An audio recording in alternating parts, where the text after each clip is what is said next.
1939년 8월 31일 날 네. 독일이 이제 폴란드를 이제 침공을 합니다. 그렇게 해서 길고 긴 2차 세계 대전이 이제 네. 시작이 됐죠.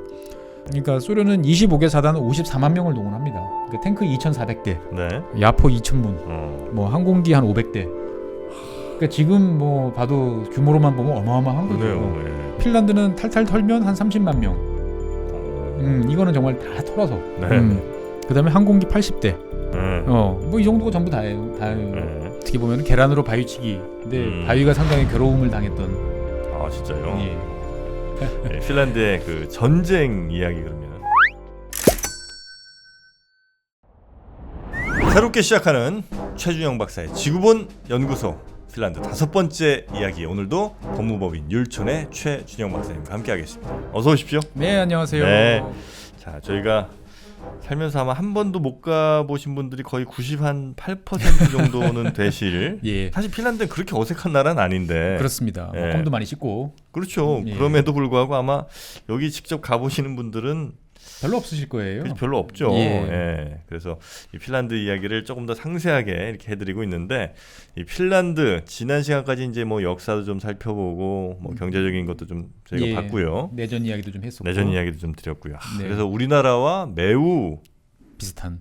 멀리 떨어져 있지만 비슷한 모습을 네. 보인 이 핀란드 이야기. 핀란드가 다시 한번 좀 기억을 떠올리자면 핀족의 나라, 뭐 핀족의 예. 땅 이런 거죠. 그렇습니다. 핀랜드. 예.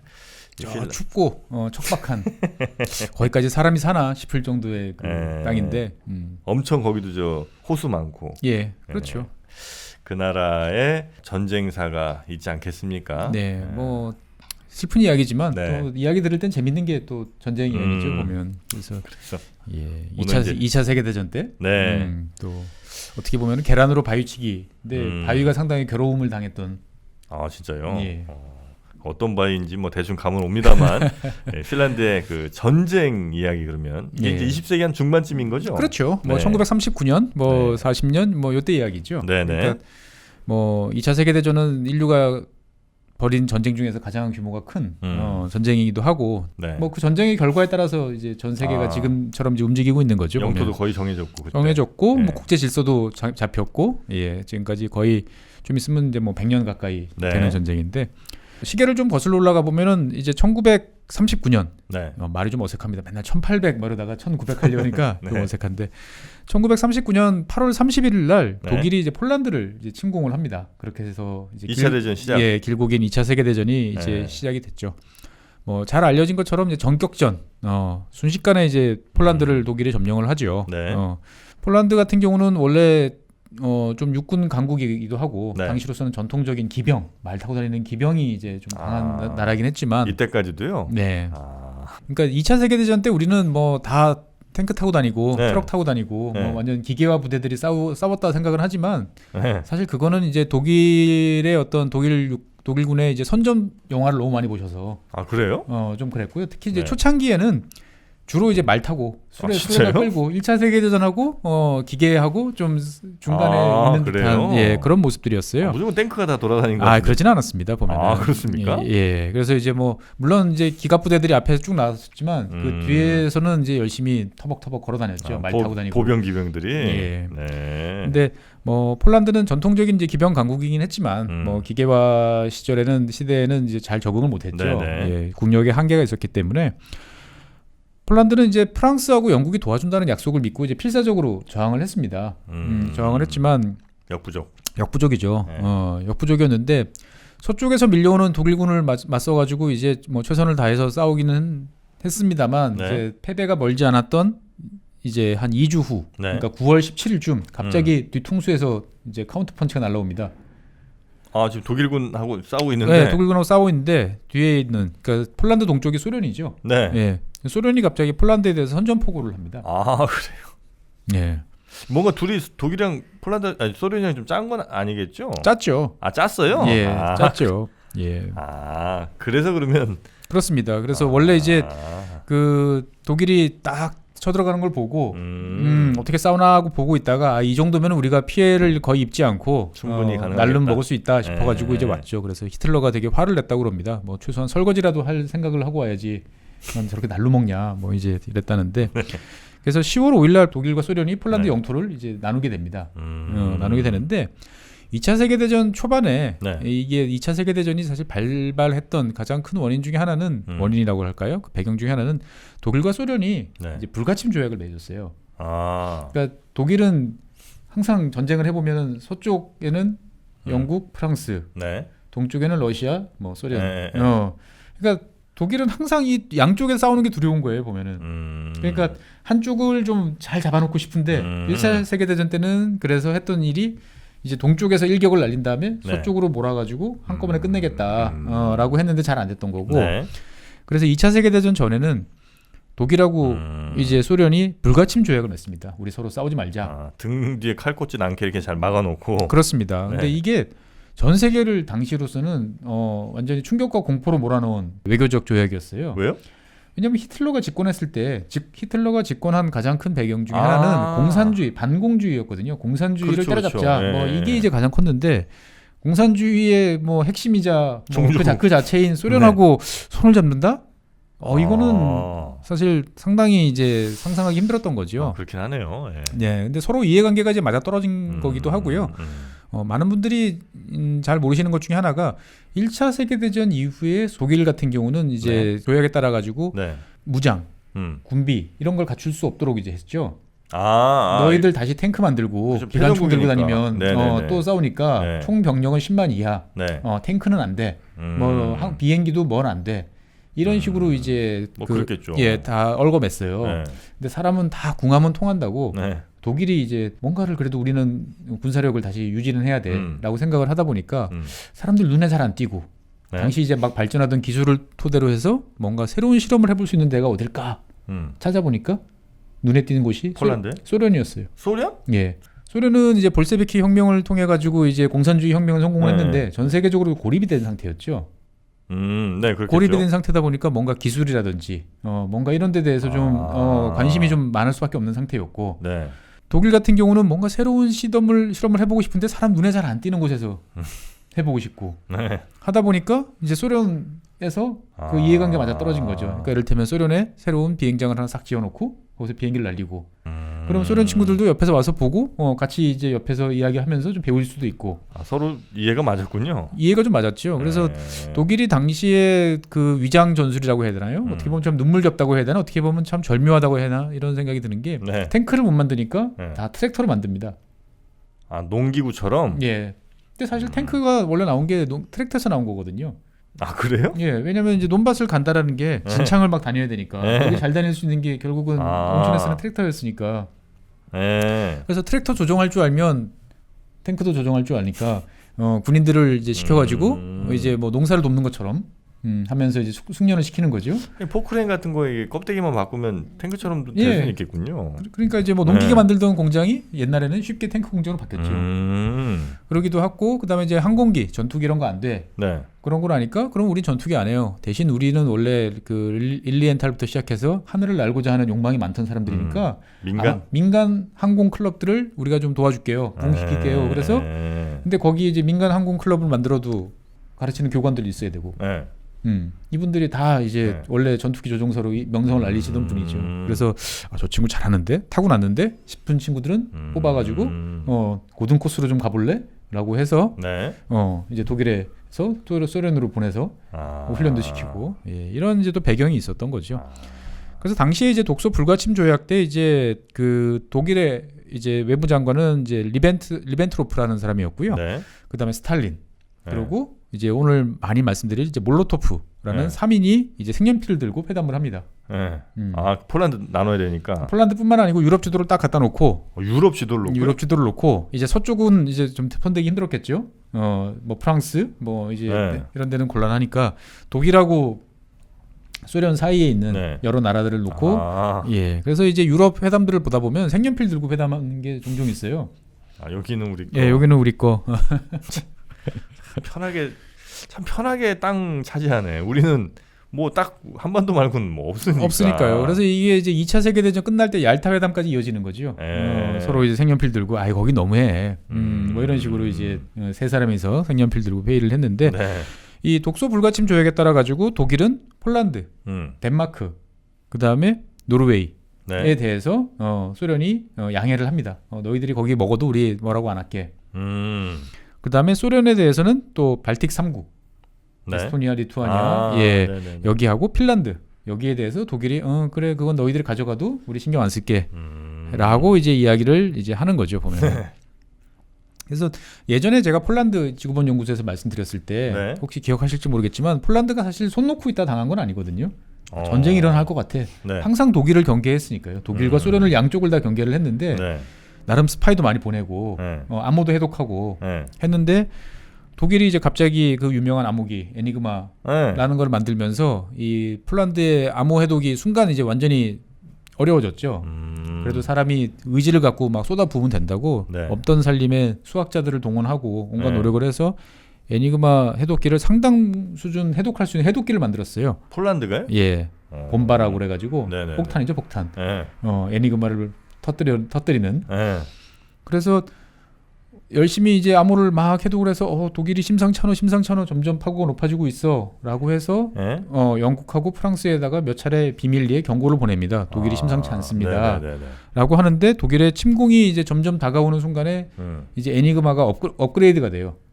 버전 2가 나와요? 예, 더 복잡해지니까 이제 폴란드가 더 이상 해독을 할 수 없는 이제 상황이 이제 됐죠. 그래서 폴란드는 이제 전쟁이 곧 터질 것 같다라는 각오는 하고 있었어요. 대충은 알았는데. 네, 각오는 하고 있었는데 이제 언제 터질지 정확하긴 모르고 어떤 패턴으로 갈지까지는 알 수 없었던 거죠. 네, 네. 그래서 뭐 조금 배경 설명이 길었는데 뭐 어쨌든 간에 이러한 과정을 통해 가지고 이제 폴란드는 네. 이제 독일의 영토가 됐고 그다음에 뒤통수를 친 소련이 네. 일부를 이제 가져갔죠. 그러고 난 다음에 소련은 이제 발틱 3국을 이제 가져갑니다. 쉽게 가져갑니다. 예, 리투아니아, 라트비아, 에스토니아를 가져가는데 원래 여기는 뭐 옛날 제정 러시아 때 영토였기 때문에 그래요? 원래 우리 땅 찾아간다 뭐 이런 컨셉이었던 거죠. 네네. 그래서 발틱해로 나가기 위해서는 이쪽 나라들이 필요했던 건데 뭐 전쟁할 필요도 없었어요. 이 세 나라 대통령 불러가지고 스탈린이 이제 볼세이 그 발레단 네. 앞에다 딱 그 공연을 보면서 만찬을 합니다. 네. 그러면서 말을 한 마디도 안 해요. 대충 왜 불렀는지는 알 것 같은데 공포 분위기를 조성하는 거죠. 그러고 난 다음에 이제 옆에 몰로토프 외상이 와가지고 종이 한 장씩을 쫙 놓는 거죠. 네. 접수 나라 접수종이. 그렇습니다. 뭐 소련군 주둔을 허용한다. 네. 뭐 그 말은 이제 우리 그냥 소련으로 들어가겠습니다라는데 네네. 사인해라. 조용히. 그래서 찍소리도 못 하고 다 사인해요? 다 사인하고 이제 갑니다 보면. 그러니까 너무 이제 쉽게 이제 세 나라를 점령을 한 거죠. 당시 이제 핀란드 같은 경우는 이제 소련에 대해서 좀 두려움은 좀 있었어요. 네. 왜냐면 내전도 치르고 여러 가지 뭐 이런 게 있다 보니까 좀 고민을 하다가 그래도 잘 지내봐야지 해서 1932년에 소련이랑 불가침 조약을 체결을 합니다. 핀란드가? 네. 네. 그래서 서로가 좀 잘 지내보자. 그리고 이제 2년 후인 34년에 우리 계속 잘 지내는 거 맞지? 네. 이렇게 다시 한 번 더 확인까지 합니다. 네. 도장까지 다시 한 번 더 찍지만 상황이 이제 심상치 않게 이제 돌아간다는 것들은 이제 잘 알고 있던 거죠. 보면은. 그래서 소련 입장에서 봤을 때는 네. 이게 독일 친구들이 가만히 있다가 저 영국, 프랑스만 공격하고 끝날 것 같지 않다는 생각을 계속 했던 거예요. 근데 어떤 일이 벌어지더라도 네. 소련 입장에서 봤을 때는 영토를 좀 넉넉하게 최대한 많이 확장을 해서 독일이 쳐들어오더라도 네. 이 소련의 핵심 지역까지 들어오는데 시간이 많이 좀 걸릴 수 있도록 해놓는 게 좋겠다라고 생각을 해보니까 네. 야 우리가 왜 옛날 제정 러시아 때 영토를 놔줬지? 왜 독립을 허용해줬지? 이런 생각이 드는 거죠. 그때 그냥 큰 뭐 갈등 없이 그냥 예, 그때는 줬잖아요. 예, 그렇죠. 볼셰비키 네. 혁명 뭐 이제 이걸 해야 되니까 네. 주변에 이제 복잡한 문제들 빨리빨리 네네. 정리하려고 넘어가려고 독립하겠다는 애들 독립을 막 시켜줬는데 해놓고 보니까 이제 뒤늦게 깨달은 거죠. 야 그때 제정 러시아 때 괜히 영토를 그렇게 잡아놓던 게 아니야. 그래서 영토 회복에 이제 나서려고 이제 생각을 해서 발틱 3국하고 네. 핀란드를 이제 대상으로 잡았던 거죠. 특히나 이제 당시 소련의 제2의 도시, 어떻게 보면 제1의 도시라고도 할 수 있는 네. 이제 모스크바와 더불어 양대 도시인 이제 레닌그라드, 지금 이제 상트페테르부르크죠. 이제 보면은 여기가 핀란드가 떨어져 나가고 나니까 너무 이제 국경선에 가깝게 느껴진 거예요. 한 32km 정도밖에 안 떨어져 있으니까, 야 이거 누가 쳐들어오면 한 방에 우리 주력 도시인데. 우리 주력 도시가 이제 갈 수도 네. 있겠다라는 생각을 네. 이제 했던 거죠 보면. 그래서 소련은 이제 완충지대를 좀 넓혀야겠다라고 생각을 하고 1938년에 핀란드에 대해서 비밀 이제 통보를 합니다. 야, 우리가 불가침 조약도 맺고 하기는 했지만 싸워야 될지도 모르겠어. 핀란드에게 소련이 그 얘기를 해준다고요? 예. 독일이랑 싸울 수도 있다. 예. 너한테만 너만 알고 있어. 네.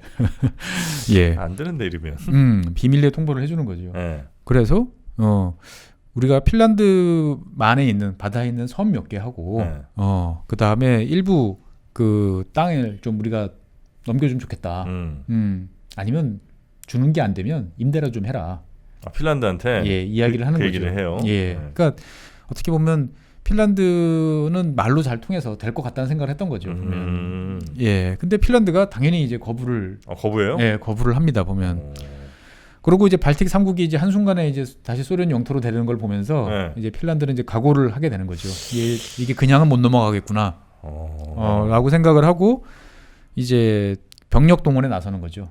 병력 동원이라고 해서 당장 전선에다 쭉 배치하는 거라기보다는 이제 장교들 예비역 장교들 하사관들 나오시고 그다음에 이제 동원할 수 있는 사람들이 누구 있는지 해서 이제 명부 챙기고 무슨 일 생기면 어디까지 나오세요 이런 체제로 가는 거죠. 보면 러시아랑 우리가 전쟁할 수도 있다는 생각을 이제 한다는 거예요. 그렇죠. 소련과의 전쟁을 피할 수 없다. 피하면 좋겠지만 또 소련도 이 핀란드 국경 주변에서 이제 계속 군사 훈련을 하면서 병력을 이제 집결을 시켜놓습니다. 예. 그러던 와중에 이제 1939년이 되고 1939년 10월 5일 날 소련이 이제 핀란드 대표단을 초청을 합니다. 초청해요? 예, 너희한테 할 말 있으니까 대표단 좀 보내봐. 그래서 일단 핀란드는 대표단을 보냅니다. 보내니까 이 소련이 그래도 핀란드는 발틱 3국하고 좀 다르게 봤던 게 영토 교환을 제시를 해요. 야, 저번에 우리가 너희들한테 땅 좀 달라고 그랬더니 네 안 줬지. 우리 거 그럼 이거 줄게. 그래, 너희 생짜로 달라니까 당연히 안 줬겠지. 그럼 우리 바꾸자. 저번에 말했던 발틱해에 있는 섬 4개. 그 다음에 그 주변 국경 주변 지역에 한 2,000제곱킬로미터 정도를 우리한테 줘. 그리고 핀란드 항구 몇 개에다가 우리 소련군이 주둔할 수 있도록 좀 허용해 줘라. 그러면 우리 소련 땅 중에서 일부를 그만한 면적을 너희한테 줄게. 저 어디 동쪽 뭐 이상한 데 주는 건 아니에요. 물론 이제 핀란드랑 접경 지역이긴 한데 사람 안 살고 별로 쓸모없는.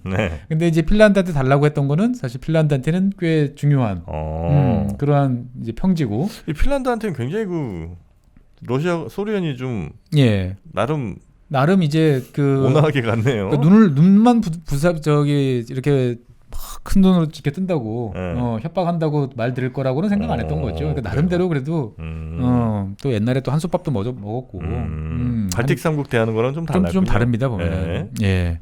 그랬는데 뭐 당연히 이제 거부를 하죠. 또 거부해요? 예. 거부를 합니다. 거부를 하고 나니까 이제 한 달 후에 1939년 11월 26일 날 이제 소련의 외무상 몰로토프가 이제 핀란드 대사를 불러가지고 막 항의를 해요. 왜요?